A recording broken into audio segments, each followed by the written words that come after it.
ఇదిగో చందన యాత్ర నాడు చందనోత్తరణమయ్యి స్వామి నిజరూప దర్శనమయ్యి ఆనాటి రాత్రి సహస్ర ఘటాభిషేకం పూర్తయిన తర్వాత స్వామికి ఇదిగో పూర్ణకుంభ సమర్పణం కోసమని పూర్ణకుంభాన్ని సిద్ధం చేస్తున్నారు.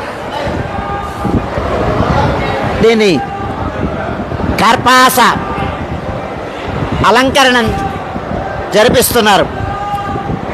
ఈ అలంకరణ చేసిన తర్వాత ఈ కుంభానికి ఊర్ధ్వపుండ్ర సమర్పణం జరిపించి చందన ఆలేపనం కావించి అలంకారం చేసి అయిన తర్వాత ఈ కుంభాన్ని గంగధార దగ్గరికి ప్రధానార్చకుల వారు పెంచేపు చేసి వెళతారు.